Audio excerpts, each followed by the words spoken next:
discovered that children, I mean, particularly this child was facing a lot of domestic violence, and he was a victim of a lot of, dysfunctionality in that particular home. And post that, I found out a lot of children are going through a lot of difficulties in this area, and parents are not aware of this. So in the practicing years, I worked a lot with slow learners, with children with difficulties, learning difficulties. Some were sitting in the class, they were not copying from the board. Some were showing disruptive behaviors like they spit at their friends, they poke with pencils, and it was not for fun. And they had the intent to hurt. And gradually, as I explored this area of mental health, I discovered that a whole lot has to be looked into, needs to be addressed. And it's not only the child of the child mental health, but also the mental health of the parents who are looking after these children, who are bringing up the future of the nation, the future HR resources of a country.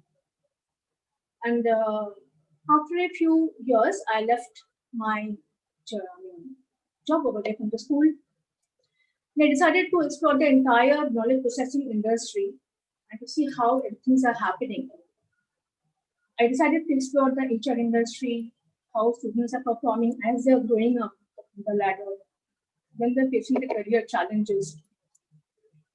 And even while I was doing my consultancy at the BE colleges or the MBA colleges, particularly at one instance at IIT Kharagpur, there was one young lady, a very bright one. She was married and she had joined the MTech. And she came down to me and said, "Ma'am, I have this one challenge." I said, "What is it?" She said that when I'm talking to everybody in the classroom, I'm fine. But whenever I'm asked to present something on the dais, I'm requested to, or I'm supposed to do presentation, I start stuttering. I mean, my knees, they feel wobbly. I'm unable to stand.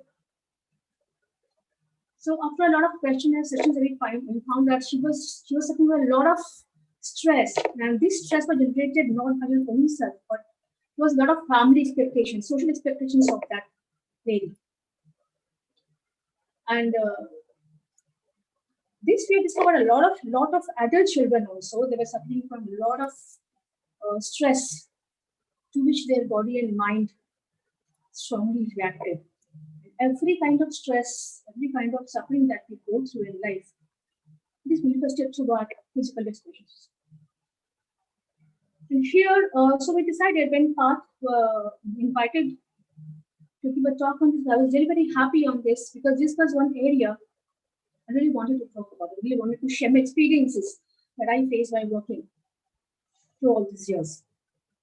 So here in this webinar, we're going to have the discussions on mental health and its significance in life. Why must we pay special attention towards mental health in children? Understanding the parental role, the role performance that they are into, and balancing the role. Now, parenting is one particular role for which there are no courses available anywhere in the world, I believe so. And you are naturally expected to become a parent, a good parent, and bring up good children, good citizens, responsible citizens, and not only of this state, but of the entire world. You're supposed to develop and build up traits without even knowing. The parents don't even know who they are as individuals. And here we're going to discuss the first very challenge: why is mental health so significant in life? Like we all know, we live in this material world, and we are able to relate everything to the physical experience, the physical world. We're unable to see the mind, and hence we do not often realize these needs, these requirements, the pains or the happenings which goes around us in our environment. how it impacts us. And since we are unable to see it, there's a lot of lack of awareness in this area. And parents usually tend to bring up the children the way they have been parented. And the same old pattern, it goes on forever and ever. The vicious cycle, goes on, often which destroys a normal, healthy child and breaks up his mind. So by the time these other children, they come and join the workforce, they become productive in this workforce and the strength of the country, they lose half of their productive skills and capacity because their mind is broken. And at that particular junction, what happens is, like, we have so many trainers in so many different areas. We try to apply this solution, that solution. We try to solve a particular problem, but we're unable to go deep into the root of that cause. This is why I thought that starting and talking to the parents is now the time, since they're also going through a very difficult and challenging phase, and a phase of drastic change, where the entire world has changed very, very fast. And without even anything of an information to us, like our world has grown tremendously inside. It has limited us to the expanse of a small window. We are able to communicate with the whole world through these small windows, yet we are unable to move out freely as we used to.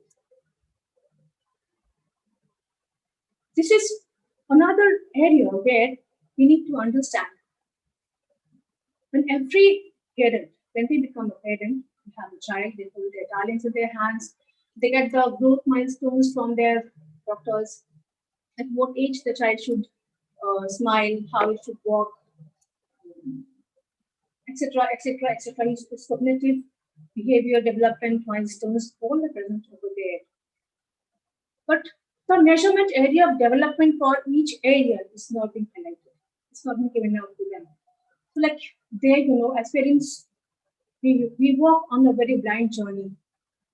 Till something, a challenge comes up, a hurdle comes up, and we're expected to jump over that without even knowing what struck us, what is causing that hurdle over there. So this is another reason we need to know how is our children today in this crisis. How have they taken in this situation? In general, the kind of behavioral patterns that children express themselves with. At the same time, the major focus is on understanding the parental role, where parents need to understand themselves. They have a very clear self-perception as to who they are as individuals, because this is what they pass on to the next generation. And this has been going on for ages and ages and ages and ages. We're all born into chaos. It is said chaos has its own order. And our aim is to bring in some kind of stability in this world of chaos as long as we are physically living, and achieve what we think of achieving, what we dream of achieving.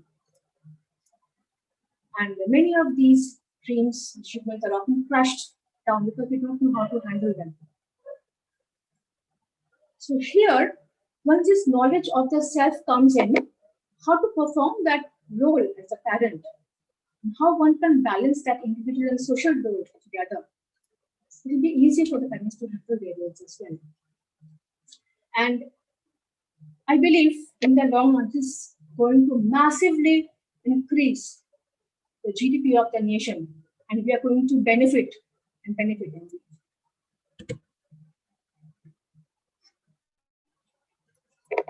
The first question that would naturally arise here is, what does life mean to you in its complete sense? As a person, personally to yourself and your professional experience. What does this mean? Can I have a few responses?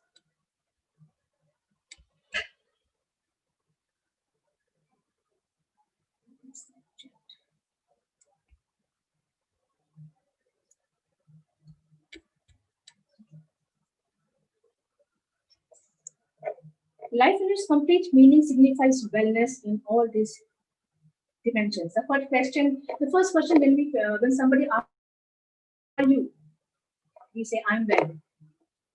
Or somebody asks us, "Are you well? Are you doing well?" We say yes. And let's see, are we well in the physical dimension of life? What would this mean? This would mean our physical presence in the body, our every way we are expressing our existence, whether in terms of our relationships in this physical plane or material, whatever achievements we are trying to do, how we have led. Are we well here? Are we well in the emotional dimension?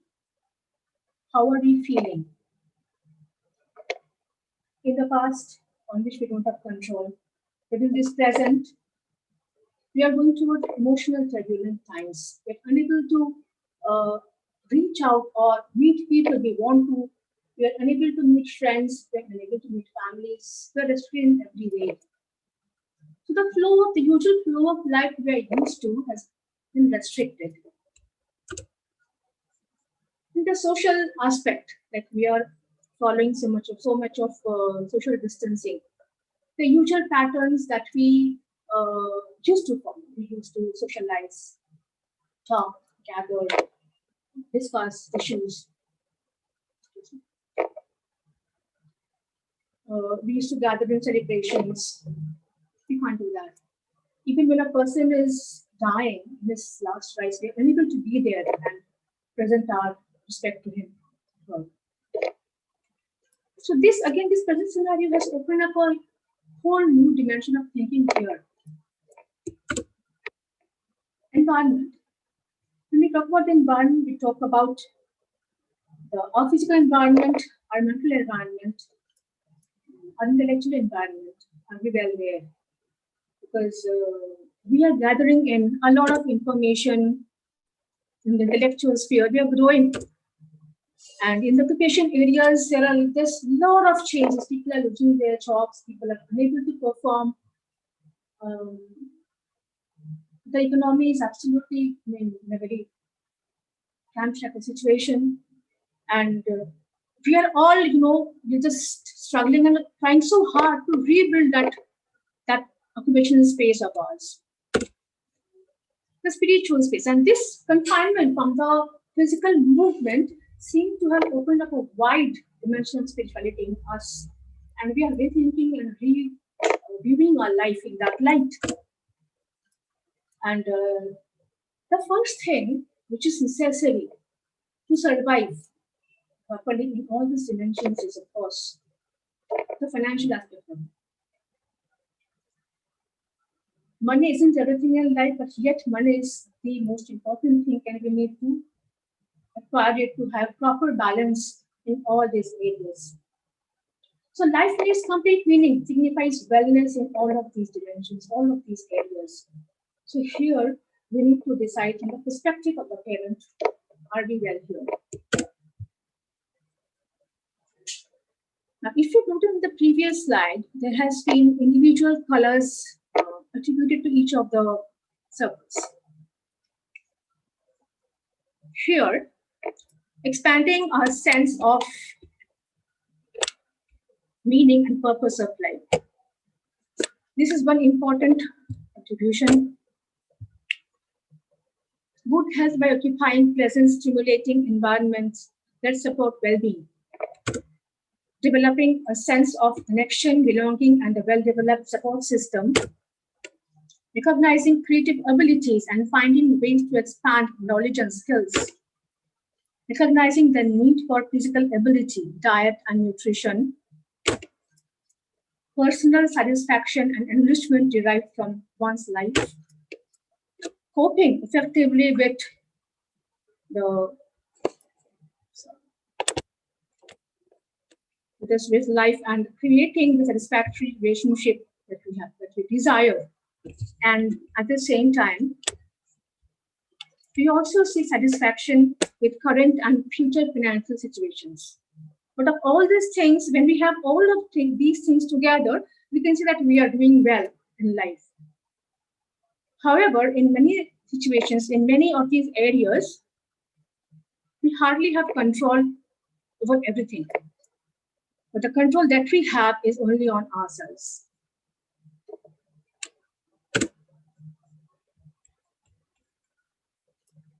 So here again, when we are revaluing ourselves, we are recreating the self-perception.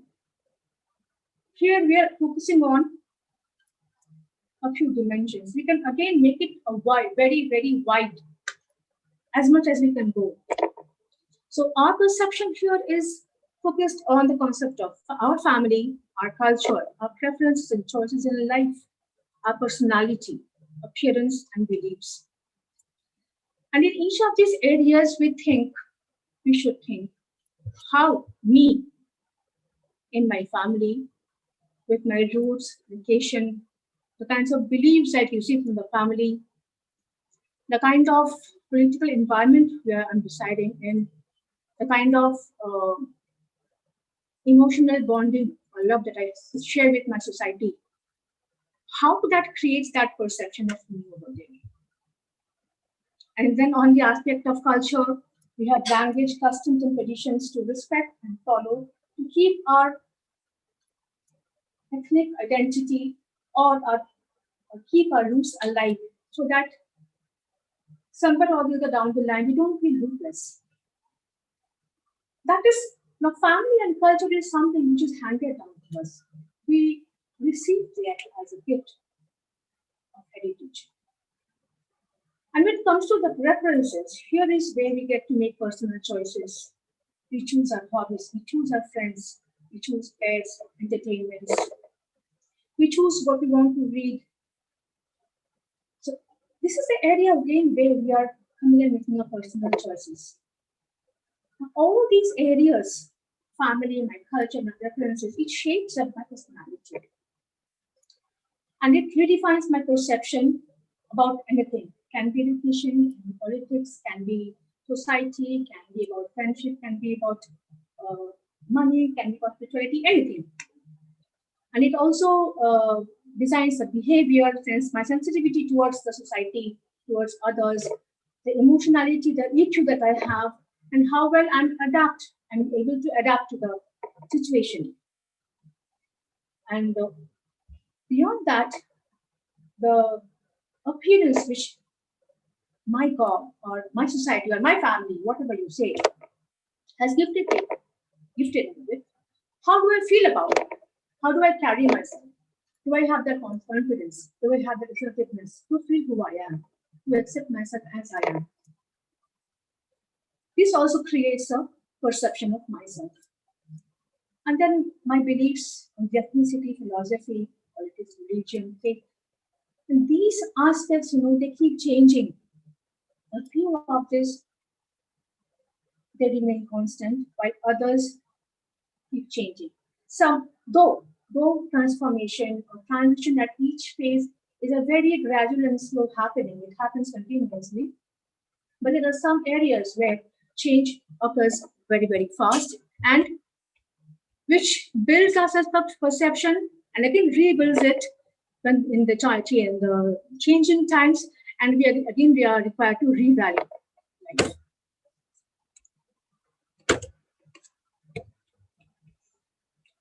This is the Johari model of understanding the self, knowing who you are. And here are 4 windows.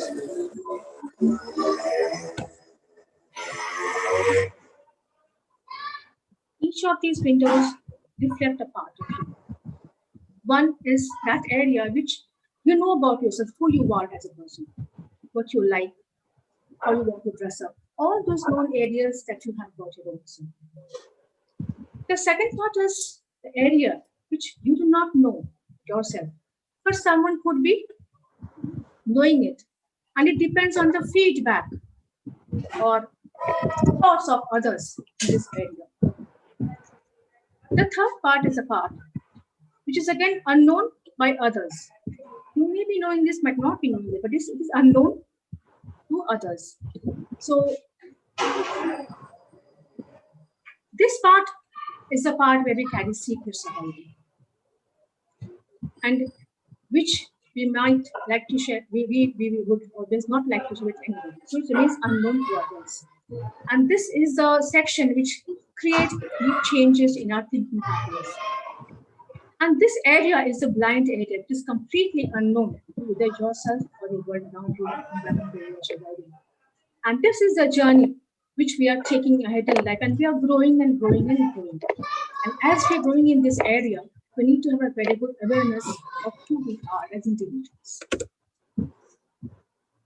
Now, you might question here, why did we suddenly jump from that area of self-knowledge to these key principles of national education policy 2020? My teacher told me when I was doing my graduation that to destroy a country, to break its backbone, the only thing you need to do is destroy its education system. And then you are done. You don't have to fight battles. You don't have to blast bombs. You don't have to kill people. Just destroy the education system of that country. And then you are done. And history tells us, history shows us how all those invaders who had come to our country, they have destroyed. They've destroyed all our knowledge heritage, the books, the temples, where all these knowledge were being stored. And how we have been transformed by force. We have been transformed by force. We've been forced to adapt a mental environment which would suit the purpose of somebody else.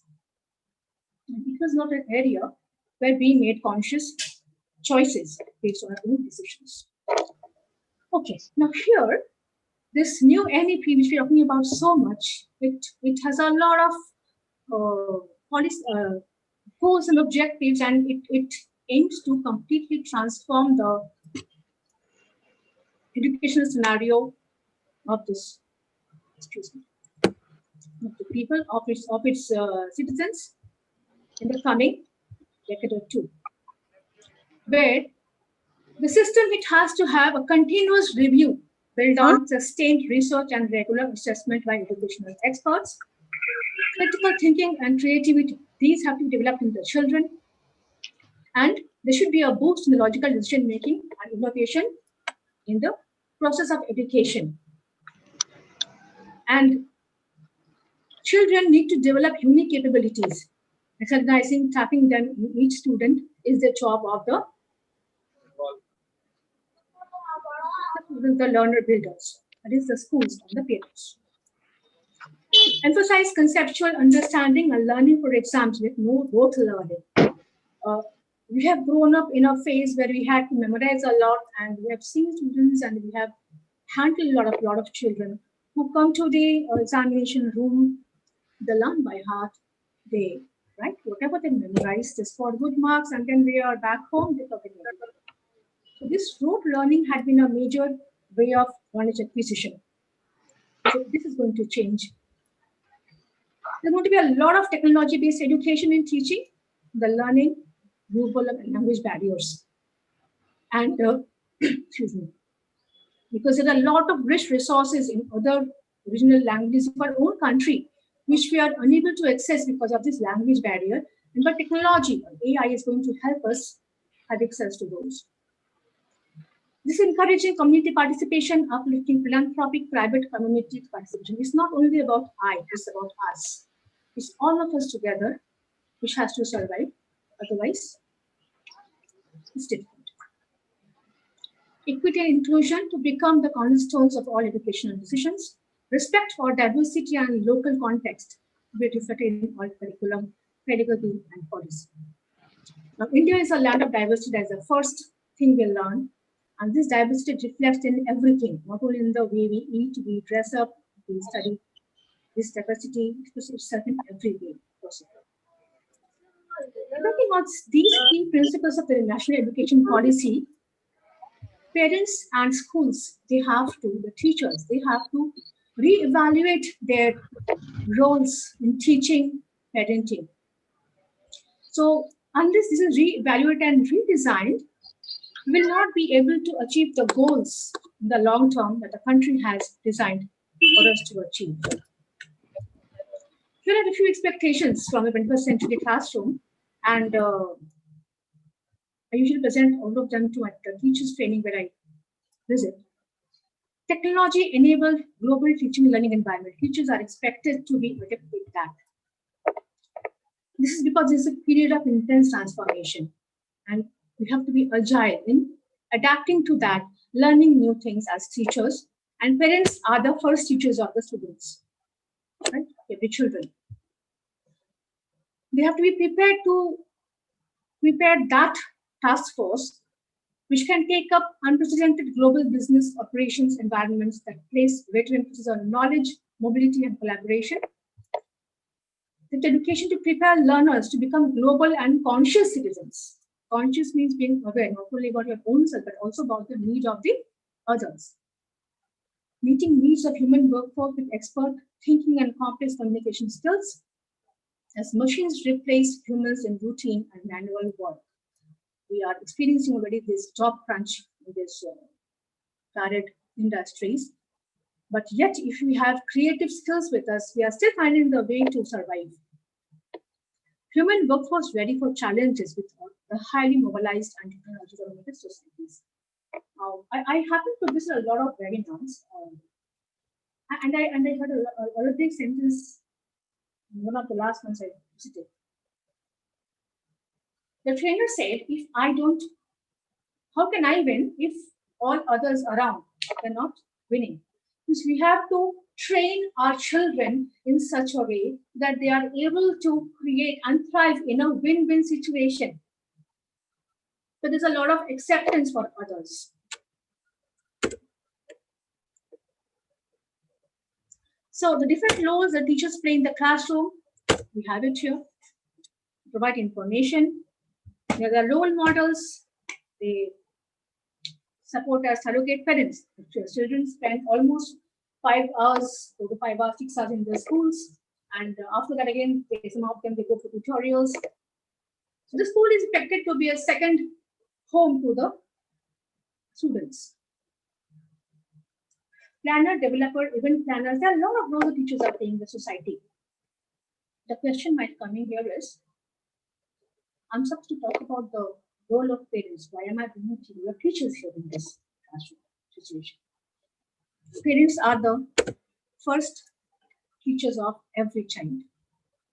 And as the teachers are dealing in the classroom, parents are also required to handle the same or develop the same mental faculty, intellectual faculty in the students in the same way.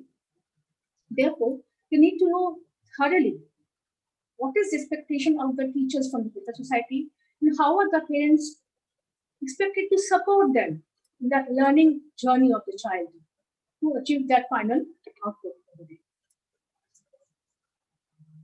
And as teachers, or as individuals rather, as human beings, we are supposed to be ever learners and we have to be networkers. We need to connect, to be able to connect, communicate with people. When we give a message, we need to tell them exactly what we mean. And whether we also need to check out, this is not only to see that, whether we have been understood exactly the way we have presented ourselves. So here, effective communication skills, higher order thinking skills are two very important skills that needs to be developed for finding solutions to the problems that are there in the 21st century.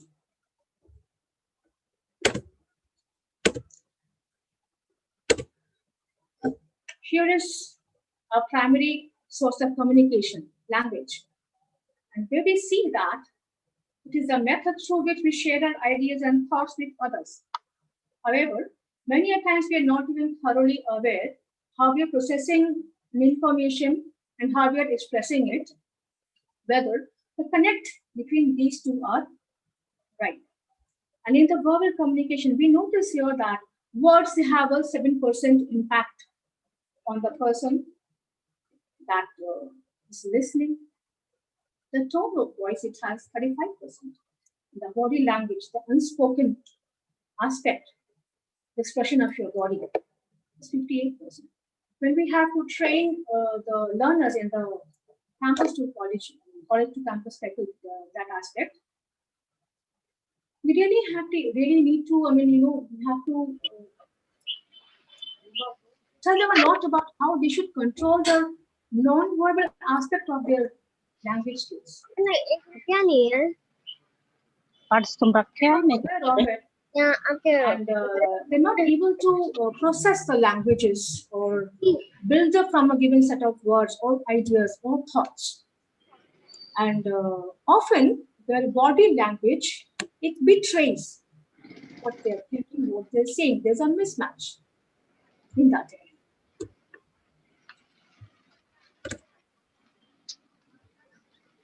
From this language aspect, we come to this aspect of learning styles. Simple reason is all of us as individuals have different learning styles. Every living being in this world has a very individual learning style.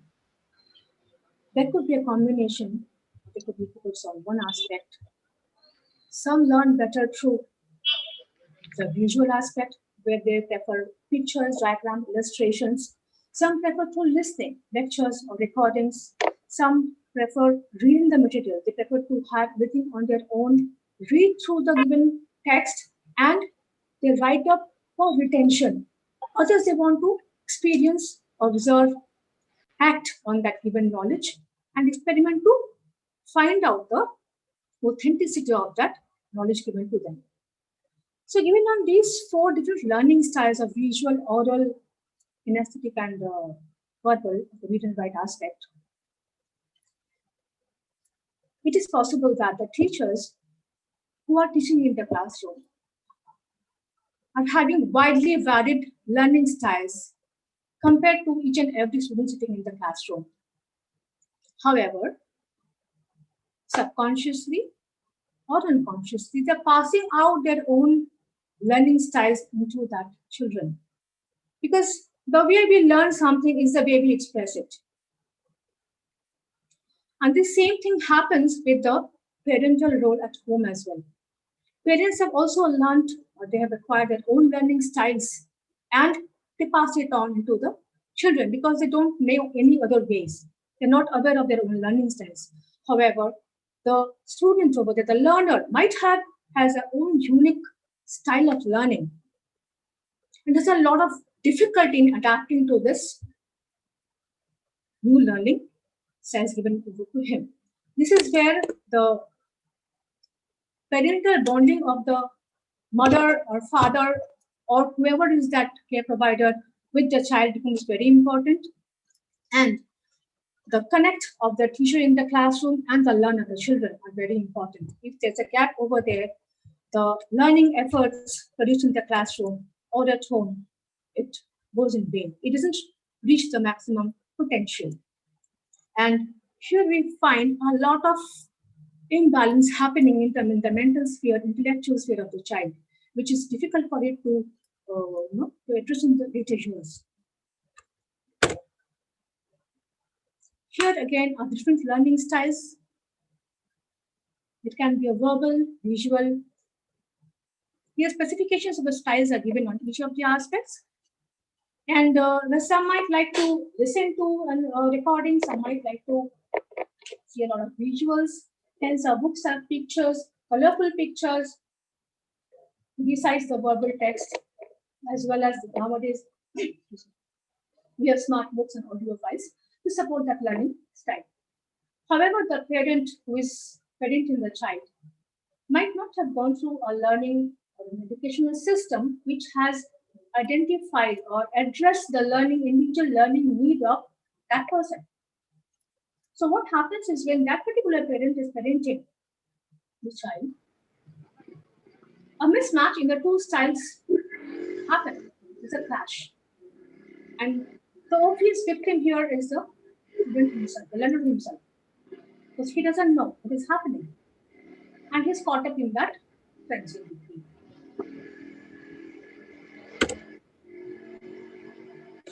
The ultimate goal which we have in life is to create good human beings, as we are supposed to perform a lot of roles in the society,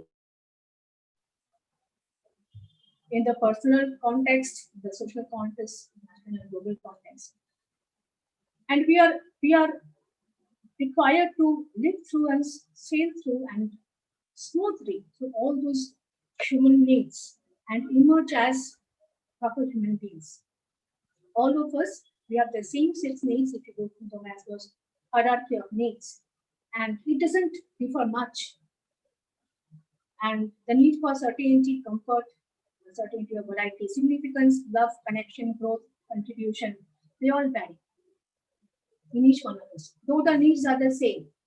It happens because this difference in the priority arises because of the gap in that parental intervention and the learning development of the child. And this is why what happens is the learner with his immense mental potential, intellectual potential, might give incorrect priorities to the various needs that he has in life.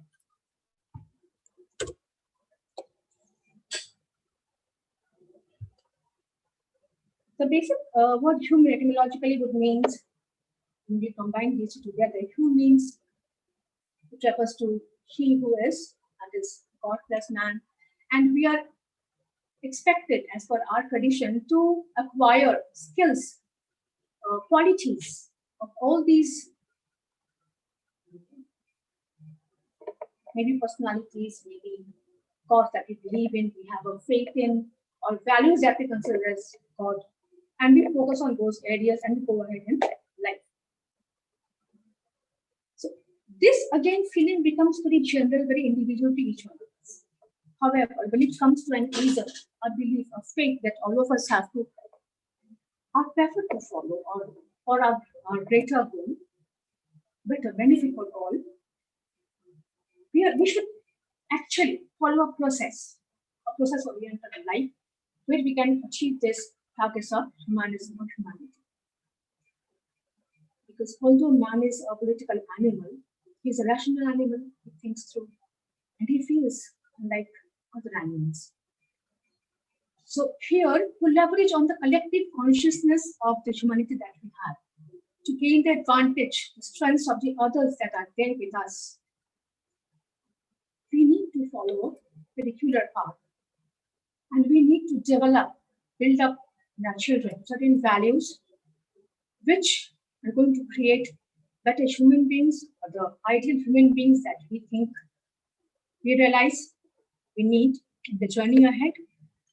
That will keep our existing present steady for a time to come.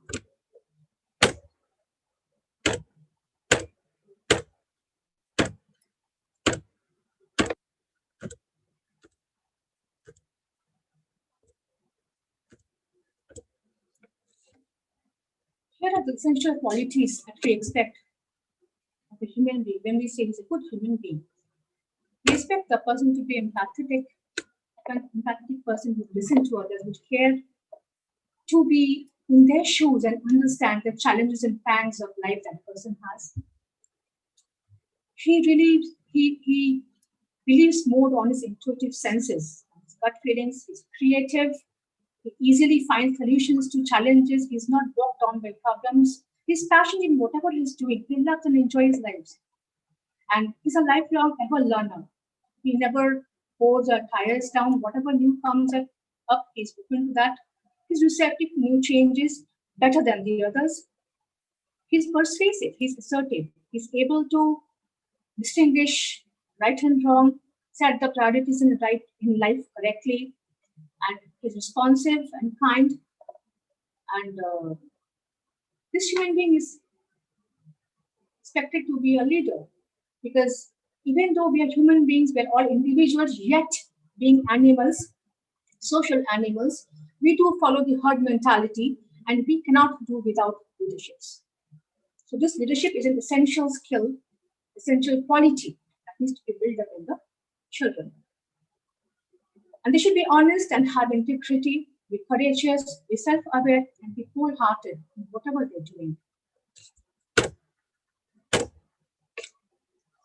Now, this 1 to 13, all of these qualities are all essential qualities. I mean, this has to be there to be termed as a human being.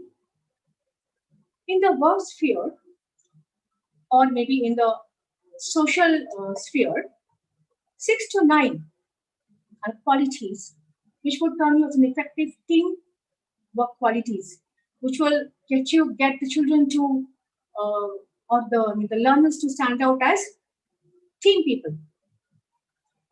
And being courageous, being aware, and being wholehearted are the foundational human qualities. These are basic foundational essence on which all the others grow up.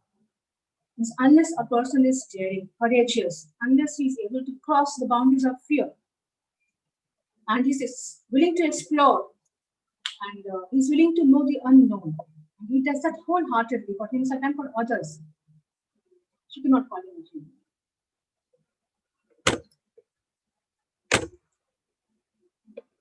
Here's a picture, a very common poetry. I think many of us must have read this scrolls or the internet. This is an elephant, and this poetry is about the 6 blind men who were set aside on this elephant, and they were asked to say how does the elephant look like. None of them has seen the elephant in his hole, and nobody knows how it looks like. So some touch the ears and say it's a fan. Some touch that tusks and say it's a spear.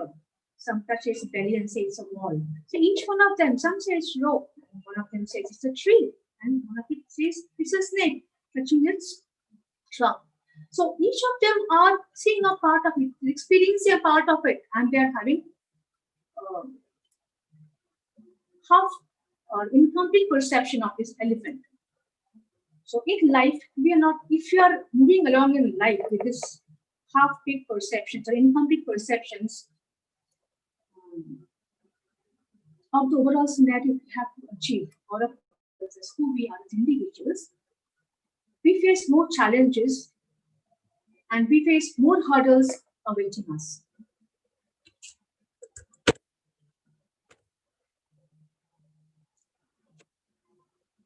Feelings are often expressed to this symbol of heart. The physical heart here, it only pumps blood.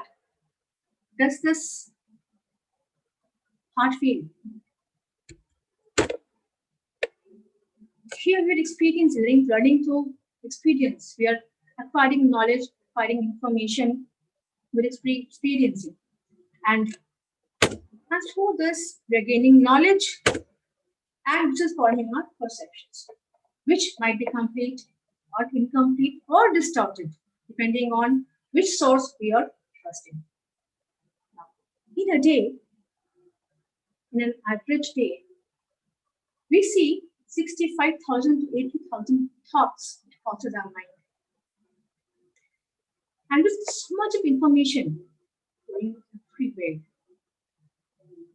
it's very difficult for us to retain a bit of information unless we have a very good focus on what we want.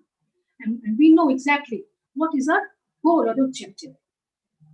And if learners, they're having a very good fixation rate, and since our brain learns through images, in they have a very fast fixation rate, they can really gather a lot of information in the same time frame that another might not be able to gather.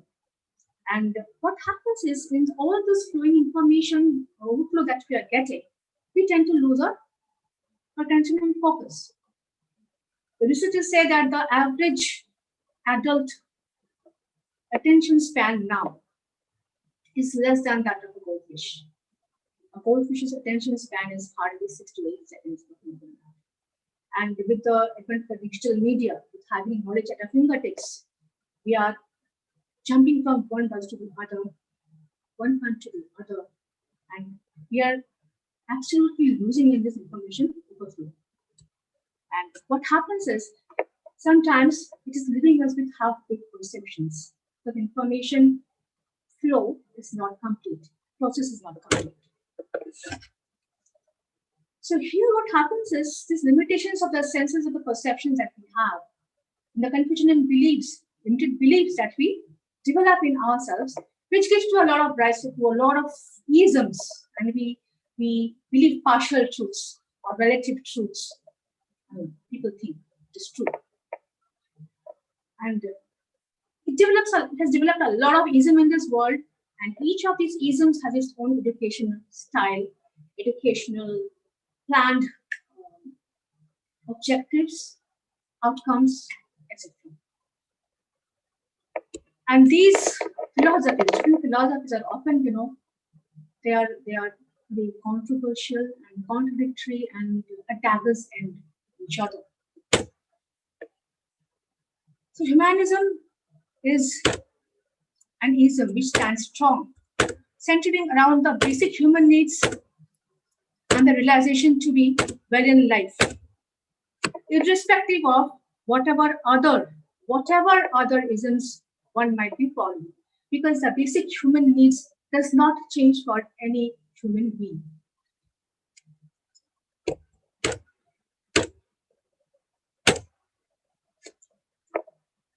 If we are to ask the parents, are you lacking in any of the dimensions of the life mentioned above here? Or what is that issue that is bugging you? Are you aware of it? The question seems to find out it's a path to self-discovery, self-analysis, understanding who am I, what am I, and is there a challenge I'm facing which I need to address, which is impacting other areas of my life, the dimensions of my life.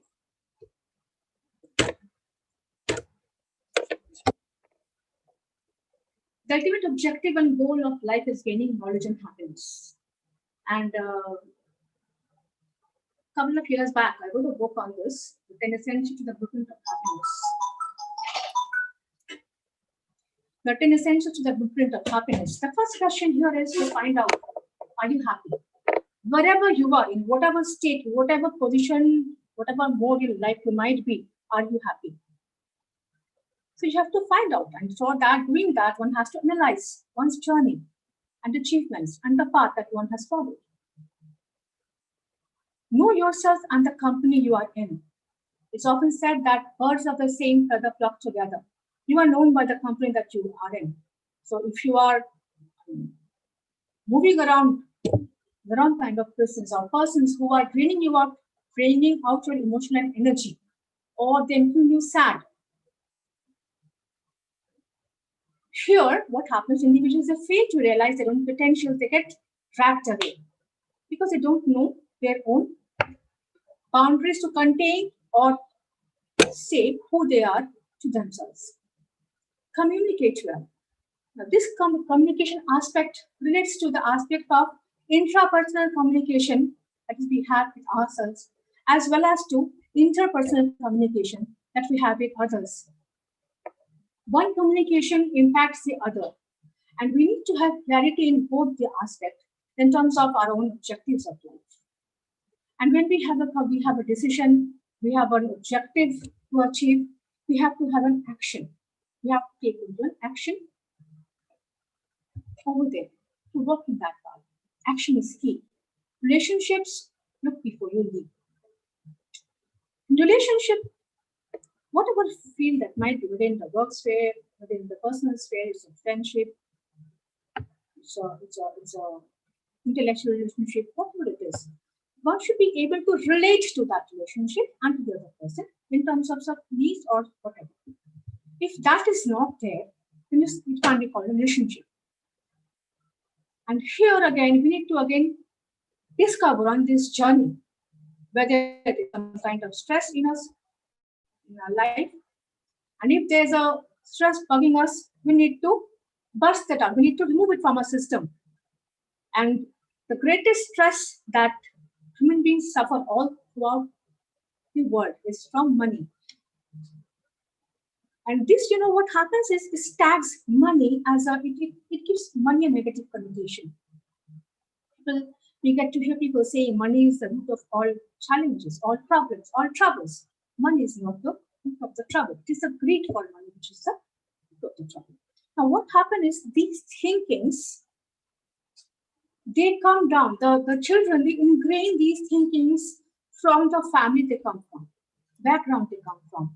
And with those limiting beliefs, they go ahead and live. What happens? In the long run, it impacts the performance in life, in the work sphere as well, and in the personal sphere as well. We need to grow mentally. We just cannot stay where we are. To grow mentally, to grow with our experiences, travel is good. We need to travel. To meet new people and see new places, experience new things in life. It is good and refreshing. And we need to live the original life as individuals, as who we are. And above all, when we gain in life, when we are rich in the other aspects of life, we should learn to share it here. Depending on the social environment from which a child comes up, and depending on the kind of parental intervention he or she has, they develop certain attributes, certain traits, certain self-expression with which they grow up in life. Here's just a slide for you, something which interested me, which I liked this, reading this, so I shared this part of my reading. I read a lot, so I like this one, and I shared this with you. 20 Rules from Robin Sharma, who is considered a successful person in life, though success is very personal and very individual definition to each one of us.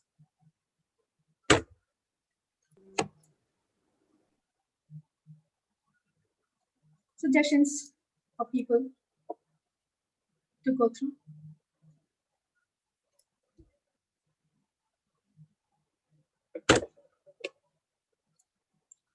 So above everything else, we get so much information overload. We don't have a proper knowledge management system instilled within us. We often fail to build up those proper filters through which we decide what to accept, how much to accept, means quantifying what we need, how much we need. And so what happens, it often, gets one's mentally cluttered. And one has to declutter himself or herself once in a while. And remembering everything, the basic thing which is constant in life is change. And all of us, from the very basic, from the level from which child is growing, we need to learn how to manage change. So this is crucial for adaptability, survival, and success in life. Okay. So till now we have not seen mind. How does it look? We don't know. But as I studied through, I found a lot of information which gives us a picture. The spiritual aspect, intellectual aspect. It's a picture of the human body in subtle form, where the entire system is divided into chakras. And each one of these chakras, I'm not going to details of all this. A blockage in any one of these areas would indicate blockage in one particular aspect area of one's life. So this is how a subtle human mind looks like. We don't see it, yet we see it, we understand it. There are practices to remove these blockages. Those who have already discovered this path, they adapt these practices and they remove them, these blockages. Others who have not been able to walk till that much now, they move into other areas, they go to expert help, they seek psychological help if there's a challenge. Now, these are the areas where each one of us as parents, we need to focus on. The first priority should be on us as parents. We need to look after our mental health. We need to look after the breathing patterns. We need to give we need to get adequate emphasis to our habits and check out what habits we are developing, and we have to engage ourselves in challenging activities. Eat well, connect with people, talk to people, learn, sleep, drink plenty of water, have a lot of exercise. These are resources shared in one of the groups where a lot of psychotherapy groups are all in. A lot of learning materials are being shared over there. So I shared some of these resources I found there quite handy. Now, that's what we have done till now. That was enough to understand ourselves as individuals, as parents, as individuals. And now we are going to focus on the areas of children, and we are going to tell out the ways how children they express their emotional ways. Anger, what do they do? When they perceive danger, some of them might be screaming, throwing things, some might be afraid, and they have a lot of disturbing patterns in their system going on. Some of them could be over planning, some of them could be defiant, not willing to listen to anything at all, and there could be lack of focus, avoidance, lot of negative thoughts coming in, and retaliating and showing a lot of tantrums. This comes in over there. With the inadequate parental skills or roles that we have, we tend to handle these traits, challenges that we have received from our parents or others in the society. Here is a list of the type of anger that one might be experiencing. Behavioral anger, verbal anger when we use angry words. Behavioral anger, we express it through our behaviors, changed tantrums. Passive anger when we hold it back. And there's anger when we tend to hurt ourselves. The one tends to hurt himself or herself. And there could be crawling anger, a subdued thought or passion or a trigger that generates regular anger in the person. You judge somebody and you become angry. And particular situational, overwhelming anger, constructive anger. Here, this anger is something which drives the passion and sets the goal in the individual. And there could be again anger which is volatile anger, mood shifts, and retaliatory anger, which when we retaliate the behavior of others. And there could be anger which is paranoid. I mean, it simply makes you mad. You don't relate just to the present anymore. And there could be again cases when we are showing anger deliberately to achieve something. Anger is a necessary emotion, but in limits. Just like the salt we use in our food. Too much of it can lead to a lot of destruction in your life.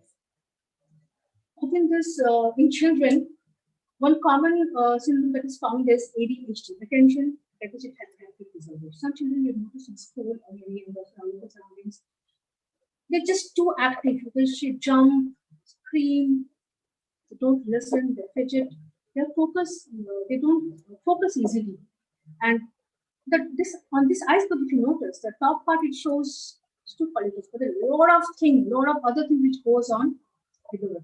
And we need to address these issues over there to get this suffering person or individual out of this ADHD. And ADHD, when it remains unaddressed in a child, and that child grows up, which can cause massive disaster in the individual and the social side.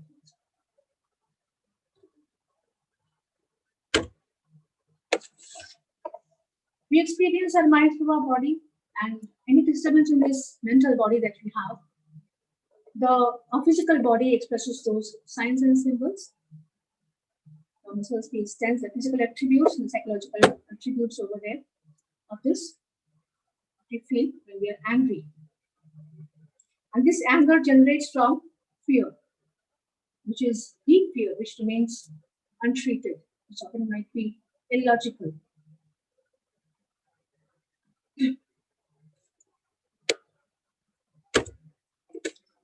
Here is a set of calming and grounding techniques which I found again in the group where knowledge is shared by all the experts in the field. How you can detox yourself from anxiety and stress. Often throughout the day, we are unable to share in what we are going through with others. So here is a breathing technique, how you can relieve your anxiety and your stress. And those of you who might like to take this and take it on.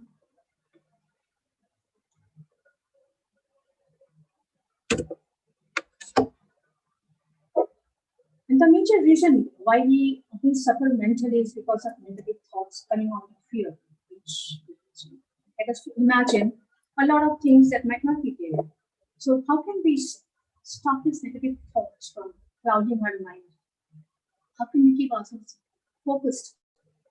Here's another solution suggestion from another expert.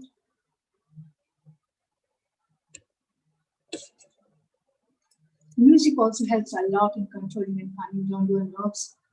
Reading also helps a lot in de-stressing yourself.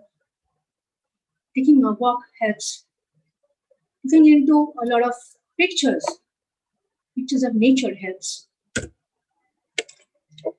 And when you have calmed down a bit, if you ask the basic WH questions of the impact of an anger or a situation has happened, one can analyze and understand how one should control or retrain himself. For parents, it is very, very, very important to analyze their own self, their own individual situations, and think about this.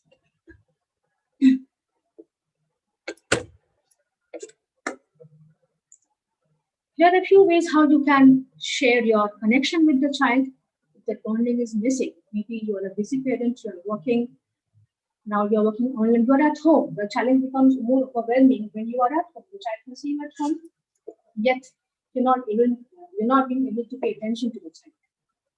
And this causes a lot of pangs in the child as well. All the more when little grown-up children between the age of 7 to 12, 13, 14, particularly 13, they're unable to go out to school, they're unable to meet their friends and play, and they're unable to exert the energy which is built up in their body. And they feel a lot of stress. And here, since they're not having their teachers or their friends to share that or exchange that energy, they demand the attention of their parents all the more. And you can teach them some new skills that you might have, something you might have kept unexplored for years because of your pressures in life, challenges in life. You might tell them of stories, drawings, visual boards.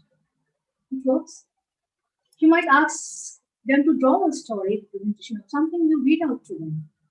There can be many ways to engage with your child and rebuild that breaking bondage in these troubled times.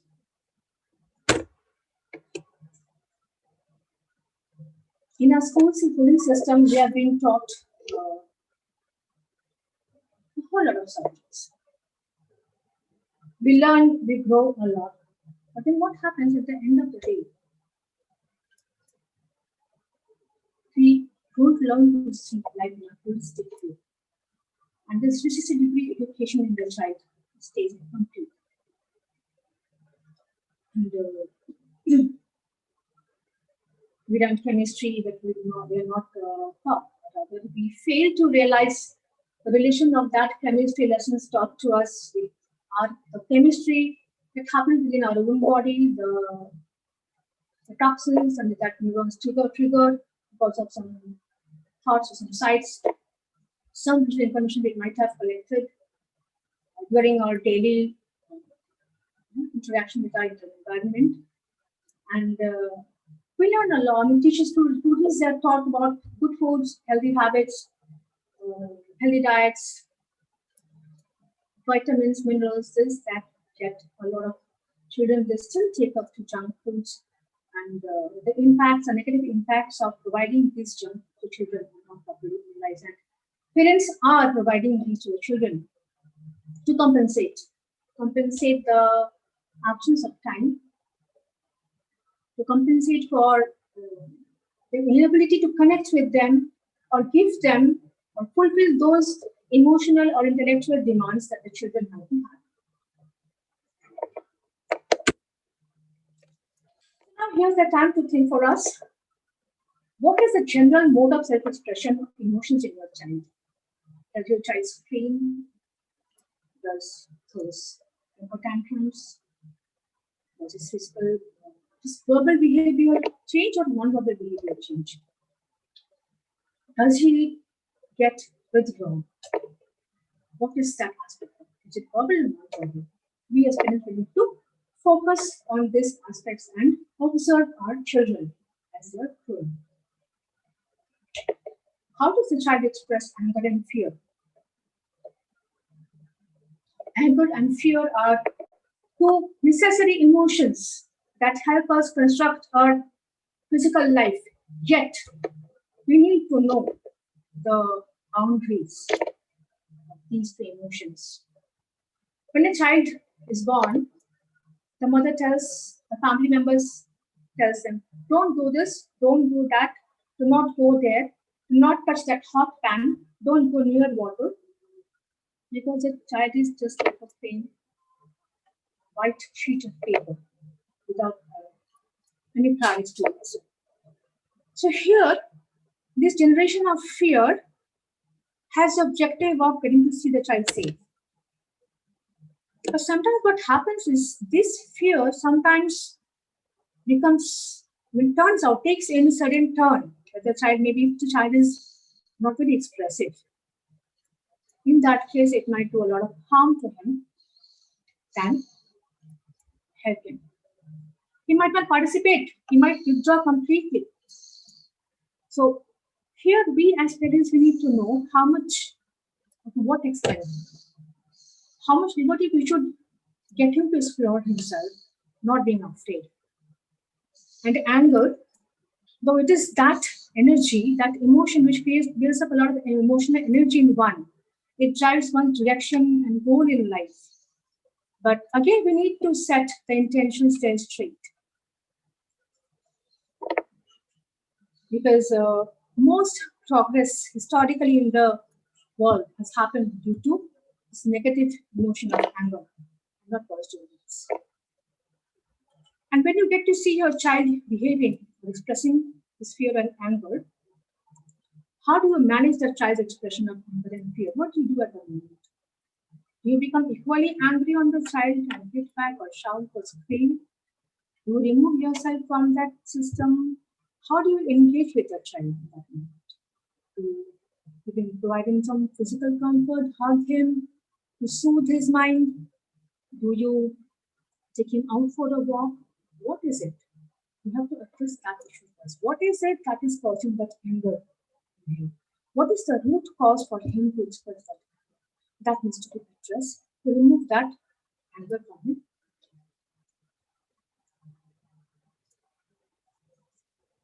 To understand kids as individuals and time meters. I was talking to one of the psychologists here one of these days, and here, when we're talking about child psychology, he said that every child is a miniature adult, and we have to treat them with respect, respecting their requirements and needs, and not handing down our authority on them. Because at the end of the day, when we are growing up as responsible citizens, if we don't create responsible children, future, who learn to respect others, democracy will never happen. I love this response, and I always share this with parents when I talk to them.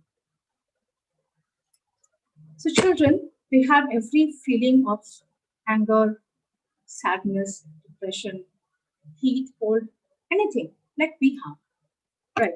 And they react to it or respond to it. But because of the advantage of size that we might have over them, we often tend to put them down.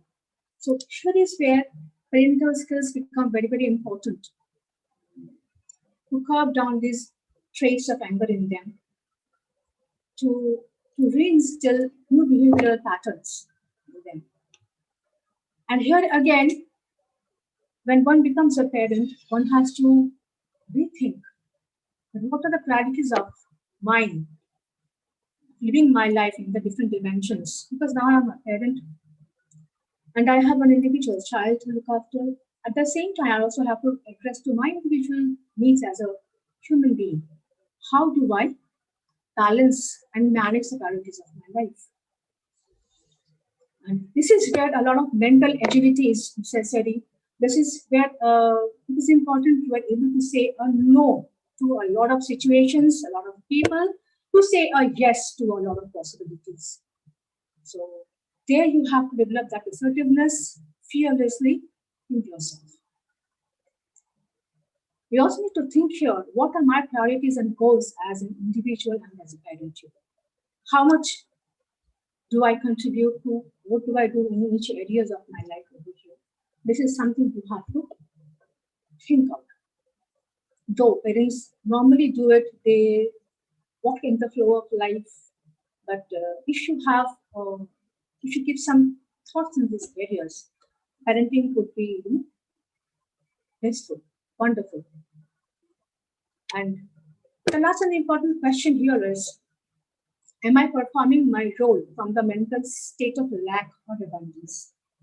This question is important from the sense here that often what happens is they are in their parenting roles and they intend to rear their children from the point of focus that I have not done this in life, so I want my child to achieve that. They get the sense of self-satisfaction from that age. And they build up their practices accordingly. So that is a state of mental lack. But when you're accepting who you are, who you have grown yourself to be in that state when you are a parent, you have brought in a new life into this world, you accept, and then you again take decisions to go ahead, the positive mindset. That is the state of abundance. So this analysis is also very important, that whether I'm performing my role, my parental role, from the state of mental lack or abundance. As we have expectations of 21st century classroom teacher, we also have, society also has expectations of a 21st century parent in the classroom of life. So what do we need to do there? We have to build essential life skills in kids as parent, teacher, trainer, training and reinstilling in them and performing the roles properly. Because when I'm giving some set of instructions to the children, I should be sticking to them on my own. When I'm building up a habit, I should follow that also on my own. This is where the child adapts the parent as a role model. And when we are teaching something new, make sure whatever you're giving to the child, we are very clear about that. Listening skills or listening actively to others is the most primary skill which is essential in life. If you're not listening, the very purpose of communication fails. The very objective of that communicated message does not reach the other end. So what happens in the process is a lot of communication barrier happens, crosses. So you say something, the sender says something, the receiver understands something, the message gets decoded in a different way, and the communication barrier is there. It can be from the level of perception, it can be from the level of emotional blockages, it can be from the perspective of language also, where parents, they might not be having the same kind of languages, they might be having different kind of languages in their family system. Building self-confidence in the child. Respect the child as he or she is. Build up the esteem of the child. Do not degrade him for anything, whether his looks, performance. Appreciate whatever he's doing, accept what he's doing. Teaching and learning how to learn. In our life, we need to regularly learn, unlearn, and relearn again, so that we are able to clear the clutters of the past from our mind, and we're able to again reinforce ourselves with new knowledge for the development. As a parent, you have to manage multiple roles, your professional, family member, devote service to your other members in the family, cook, clean, look after manage the entire home. And you also have to, give significant importance to your child. So time management is of essence to you. And you need to actually allocate every day quality time for your child, during which in that hour nobody should be coming in. So giving that quality time is of essence. Thinking creatively. Here, whenever there's a solution, whenever there's a problem, finding a creative solution to this is very essential. Instead of reacting to a situation, how can you solve it in some other way? Openly expressing your views. Do not suppress your feelings and emotions, whatever happens in your environment. Express yourself. This expression, if you're expressing yourself, the child also learns the skills of assertiveness.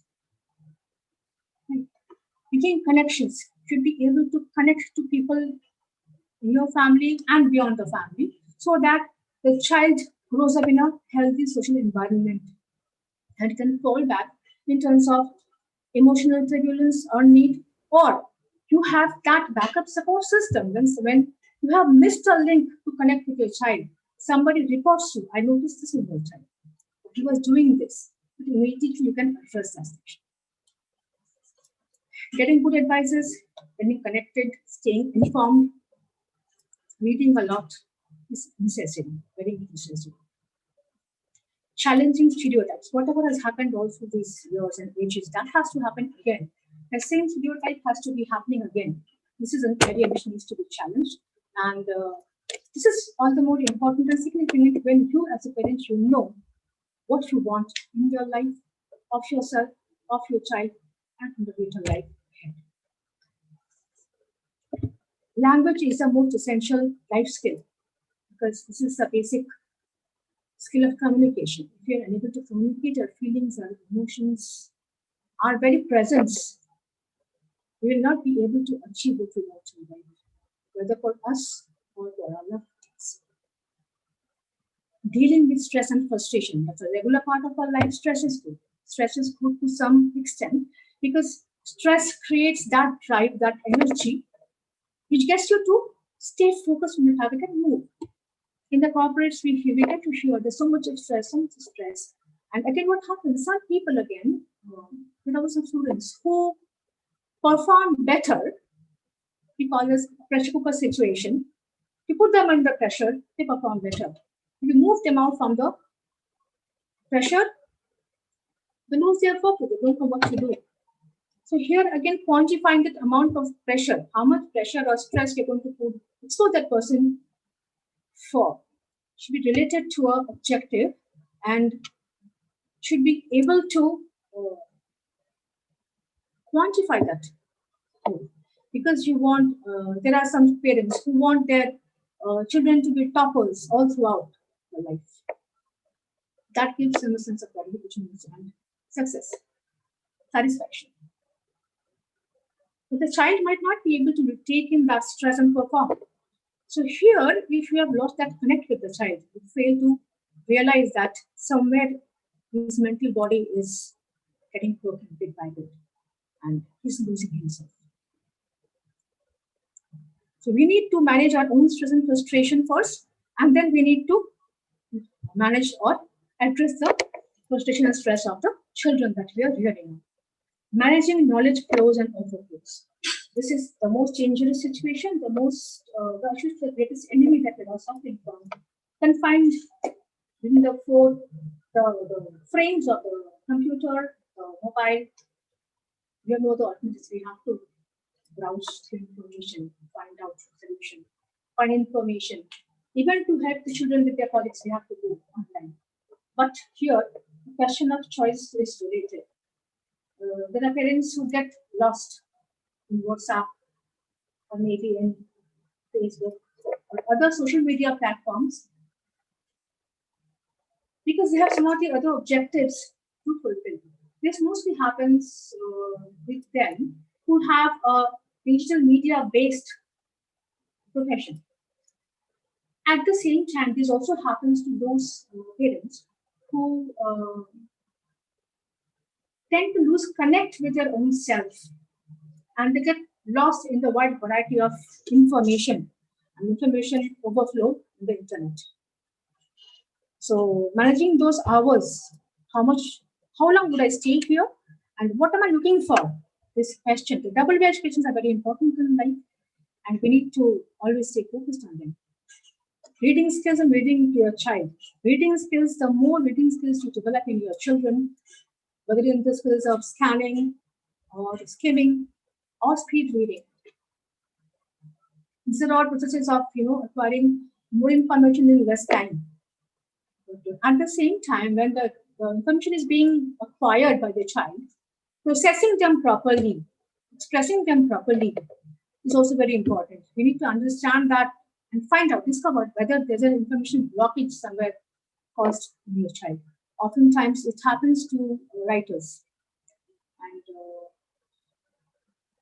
we find them cornered or blocked down in the information overflow over there. There's a lot of blocks over there. Reading to a child develops the most fascinating bonding that you can have emotionally and intellectually. This is very, very important. At least every night, if you read bedtime stories, or at least find 10 minutes to tell him how a story, that creates that sense of security in the child, because he or she gets to hear your voice before he's going off to the sleep, and that does wonders. I mean, the voice of a parent at sleeping time does wonders to a child's psyche. So reading to a child is very, very important. It connects you emotionally. And managing and our own emotions, the parental emotions and emotional outbursts of the other parent or the other grandparents in the family is also very important. So basically, parenting consists of a lot of managerial roles, a lot of roles of understanding and being aware of what is the expectation from the self and from the society, and retaining and holding on the balance to it.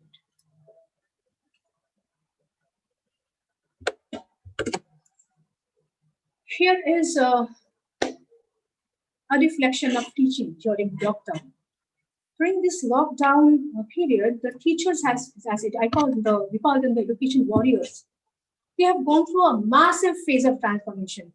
Massive. I mean, being used to in a open classroom situation where you are connecting with the child, basically talking to the person. From there, you are being secluded to a small window. You see your class in front of you, and there's no proper interaction. At the same time, there have been teachers who have not had the proper technological skills to assist them. And still they've battled, they've learned new skills, they've acquired new skills, they've upgraded their skills with themselves to battle the situation. And here we are creating a book to dedicate the contribution by this Corona Education Warriors, we call them. Because there's been a lot of information overflow, a lot of stressful information flowing in, a lot of options provided by the knowledge industry to upgrade yourself, yet choosing from these and understanding what you would need to manage that class of yours and give out the same kind of feelings, what you have enjoyed or shared in the classroom with them. It was a challenging situation which you have to overcome them. And here, there's a link to a Google form here, and we invite from the reflective thoughts from these education warriors. We have continued a lot in this phase. They have grown a lot intellectually, massively, and in 100 words, they are to cover their experiences, their reflection of what they have gone through, and maybe the new ideas as well, along with their image, which we plan to design into a book. That was all. I hope I could meet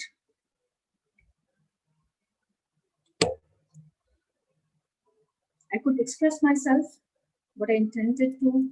I hope I could meet the webinar expectations which I set. So if there's a question, I'll try to answer. There have been a lot of experts here on the screen who had shared information on the psychotherapy group, whose information I have shared here in this webinar regarding the behaviors, regarding the measures, what parents can adopt to address the requirements of child. I thank all those contributors to this knowledge processing.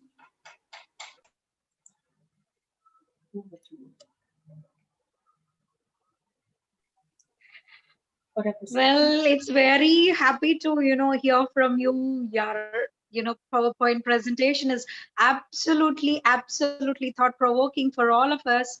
I really once again take this opportunity to share my words of gratitude. Coming to on path, laying parents, students, adults, young minds to know what exactly their self-understanding. And once again, I thank you, Kunika Paul Chakravarti, on this, for this wonderful insights. What say, Varaprasad sir? Yeah, madam. I'm with you. I said the same words. Thank you very much, Ushaji, for inviting me to part and giving me the opportunity to share my thoughts openly, what I felt and what I experienced all through these working years with the students, the learners, and I wanted to share them with the parents as well. Yes, ma'am. It was excellent and covered very concisely in a capsule manner. Thank you very much. It is really a capsule covering whole life. Well said, sir. Well said. And may I have your question, madam? If anybody has a question. Ramon Garu. Sir. Okay, thank you. Konika ji, I am Ram Mohan Nemile. I have a question in the form of an observation. It is normally understood that the brain of human being develops up to the age of 7 or so, the major portion of the brain. And the physical structure shape maximizes by the age of 20, 21, 18 of that order. So it means to say that by the age of 21, almost the education is also of a human being, of an individual is completed, whereby he is entering into the society to serve the society, his family, next generation for another 40 to 50 years by the time he reaches 70 years or so. My pertinent question is here that each child, each adult, each human being in any country is a national asset. I subscribe to that opinion. Are we successful as a government, as a society, as a family that all our born children, we are launching them as a responsible, healthy citizens by the time they are attaining this 20, 21 years. But if we see the ground reality, as we observe in the media and otherwise in the real world also, the situation is totally different. So I want your take on this. One, within India, absolutely without comparison. Two, in comparison to other countries. Thank you, madam. This is my question. Thank you very much. Basically, till the age of 8 years, a child is like a sponge. He or she, as you said, the brain development proportionate to that at that time. And the child, he or she absorbs complete absorption. Whatever he or she will see, hear, listen, will take it up. And thus the language pattern or expression of the child develops. Though in our country, for political benefits, the adult age of the child has been set up to 18 years. But prior to that, it was 21 years. And the functional area of life considers a child to be adult at the age of 25, because If you go to, I showed you the slide on the various dimensions of life. This would come into the health area or the physical wellness, where if you talk from the perspective of the financial world, a child or a learner is expected to be independent or adult by the age of 25. And then what happens is all this time throughout the schooling systems, the formal schooling systems, we try to bring up the child to make him functional and productive as a national resource, HR resource, contributing to the growth of the country. But the physical aspect stops growing, but the mental aspects, intellectual aspect, continues to grow. Because as we are growing, we are experiencing newness in life, and the intellectual sphere or the unknown path which we talked about as per the Johari Sutta, it is ever expanding.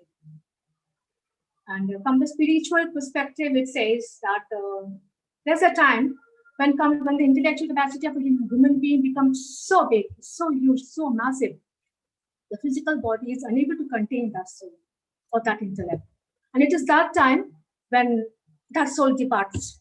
And this brings in the theory of rebirth in a society in the Indian context.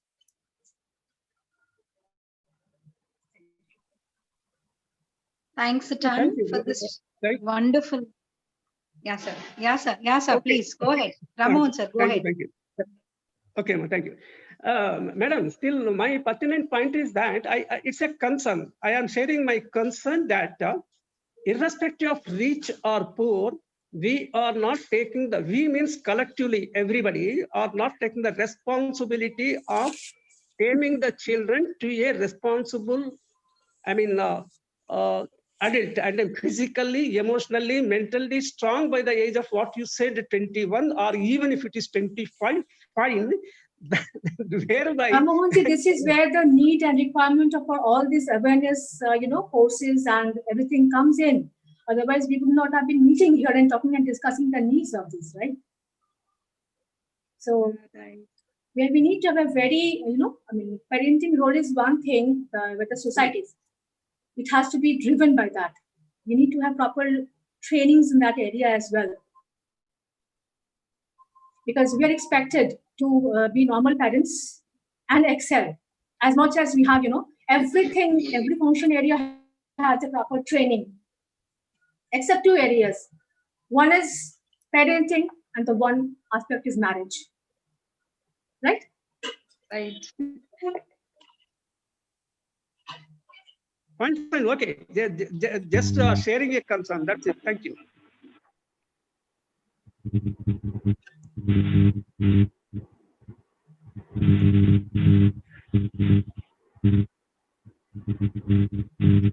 Maybe there is some technical glitch from sir's end. That's the reason we couldn't hear him. I really thank once again. And there is, Usha ma'am, can I say something about? Absolutely. Yeah, definitely, sir. Yeah. Fantastic. Actually, this is a very crucial topic that you have taken up. And I really was very much excited, listening different aspect of the parenting. And then again, which I also feel, the scenario is quite different. Just look back 20 years before, and now I think we are staying we are living in a nuclear family where we are supposed to learn so many things, right? And such kind of training will definitely make our generation more, prosperous, more, smart to handle those kind of, deficiencies that are usually found in most of the family. And then again, these children who are in dire need of such kind of support if are not properly taken care of, will definitely be kind of mash in their future life. So a wonderful session. I definitely will appreciate the way she has taken this journey right from the beginning to the end. It was really super fantastic. Thank you very much. Thank you. Your contributions are also immense here. The Thank you, resources sir, that for you your have shared. really, once again, I take this opportunity to share my words of gratitude to, share your wonderful knowledge on this great path. Let's really take this path to the higher level to reach everybody where, everybody stay with, same happiness, as we have saying called Sarve Jana Sukhino Bhavantu. And what I believe is everybody should stay happy, in that even we should stay happy. That's what the whole idea of the path, where we are contributing something for society. Thank you all. Thank you once again, Dr. Konika Paul Chakravarti, Thank and you very everybody, much. all the participants. And we really thank you on this auspicious day. Really, God, Mataji should bless everybody with happiness, health, and prosperity, and joy of learning always. Thank you once again. Over to Varaprasad, sir.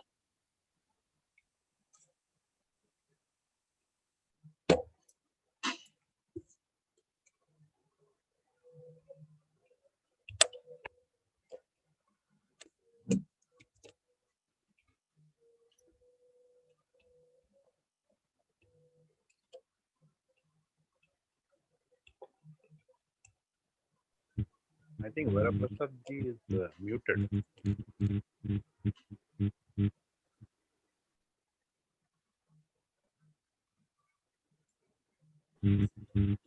Kusha madam, you are also muted. Yes, we are able to hear you. Sorry, right. Once again, I take this opportunity to thank all the participants and our guest of, guest speaker for the day. And lovely to have you here, young lady, who really, share this great knowledge on this platform. I really bow down and thank you. Thank you for your, knowledge. Bye-bye. Bye. Take care. Bye. Good night.